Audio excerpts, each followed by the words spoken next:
त्याच्यासाठी SOP आहे. SOP मध्ये आपण 1 किलोमीटरच्या पेरिफेरीमध्ये जेवढ्या कोंबड्या तेवढ्या मारून टाकतो आणि 10 किलोमीटरच्या पेरिफेरीमध्ये आपण सर्व्हिलन्स ठेवतो, वॉच ठेवतो. ते कोंबड्याची न्याण करणे, खरेदी विक्री करणे याच्यावरती प्रतिबंध ठेवलेला आहे. त्यामुळे 1 किलोमीटरच्या पुढे हा डिसीज स्प्रेड होणार होऊ शकत आणि जरी झाला तर मग आपण हे 1 किलोमीटरचा पेरिफेरी जो आहे तो वाढवून 2 किलोमीटर किंवा 3 किलोमीटर ठेवू आणि त्या प्रमाणामध्ये पुन्हा मग कलिंग ऑपरेशन मोठ्या प्रमाणात घेऊ. सद्यस्थितीमध्ये असं आपल्याकडे कुठे आढळून आलेलं नाही. कल हम यहाँ पे केंद्रीय केंद्राची जी कमिटी स्थापन झाली आहे त्याच्यामध्ये आम्ही 3 लोक आलो, मी डॉक्टर थापडे आणि रोहित आणि आपले डॉक्टर चौधरी. ॲक्च्युली परभणी साली आम्हाला पाठवलं होतं आणि स्पेशली मुरबाग विलेजमध्ये जे हॉटस्पॉट आहे त्याचे आपले 800 कोंबड्या हे झाल्या दिल्या आहेत. पण आम्ही त्या गावात जाऊन पाहिलं म्हणजे आमचा हेच होतं की आम्हाला असिस्ट करायला आम्ही स्टेट देखील हॉस्पिटल की विजिट की हुई. सिविल हॉस्पिटल में 30 बेडेड हॉस्पिटल आइसोलेशन वार्ड करके करे, वहाँ पे वेंटिलेटर्स की सोई करके रखे, उसमें ऑक्सीजन की सोई करके रखे और उसमें कुछ बेड रिजर्व किए गए. वो इसलिए कि आगे कुछ बता नहीं सकते ना आपकी, पर ये बहुत रेयरली होता है, लेकिन हमने वो भी अरेंजमेंट करके रखे प्रिपेयर्डनेस के. और अभी कोरोना का टाइम है तो already people are well educated about the mask, well educated about social distancing और सैनिटेशन और स्पेशली हाथ धोना हो, इसके बारे में काफ़ी ये है. तो मुझे कहना है कि अभी तक ये जो कॉन्टैक्ट ट्रेसिंग बोलते हैं या जो सर्विलेंस की एक्टिविटी जो इस पर्टिकुलर ब्लॉक्स में हुए 3 किलोमीटर के ब्लॉक्स में PSC में वहाँ भी मैं जाके आया, सिविल हॉस्पिटल में गया, वो गाँव में गए, उसमें देखा है कि डॉक्टर्स ये कॉन्टैक्ट ट्रेसिंग कर रहे हैं कि एक आधी फीवर की केस आ गई तो उसको रिलेटेड करते कि वो कहीं कौन सी गाँव से आई, कहाँ से आई, वहाँ उन्होंने कहीं हैंडलर के साथ तो कॉन्टैक्ट नहीं हुआ था या उनके रिलेटेड के साथ ये कॉन्टैक्ट ट्रेसिंग काफ़ी अच्छे से किए.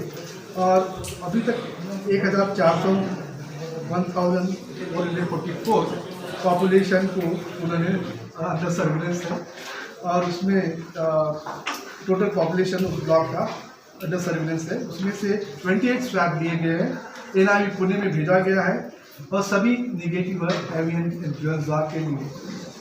डेली सर्विलेंस एक्टिविटी हो रही है, डेली उनका उस 3 किलोमीटर और 10 किलोमीटर के 7 किलोमीटर के गांव में कितने लोग गए, कितनी नए केसेस आए, हैंडलर्स को हुआ क्या, कि कोई सस्पेक्ट को हुआ क्या. और सस्पेक्ट की डेफिनेशन WHO की मानती है, जिसको फीवर है या ILR इन्फ्लुएंजा लाइक इन्फेक्शंस है, जैसा रेस्पिरेटरी डिस्ट्रेस है या कफ कोल्ड है और फीवर है, ऐसे केसेस को हम सस्पेक्ट मानते हैं यदि वो उस एरिया में कंटेनमेंट एरिया से है या वो किसी हाई रिस्क पॉपुलेशन के साथ जो हैंडलर्स है ये है या जो मुर्गी पालन करते हैं ऐसे लोगों को मानते हैं उसको और फीवर है और ILR जैसे सिम्टम्स है तो उसको हम सस्पेक्ट मानते हैं और उसका सैंपल देते हैं. और वो हमने मेडिकल ऑफिसर वगैरह जो काम कर रहे हैं उस PSC में जो भी इन्वॉल्व है उन्होंने अच्छा काम किया, तो वो काम उन्होंने शुरुआत किए और वो कॉन्टैक्ट ट्रेसिंग भी चलते और वो चलते रहेगी.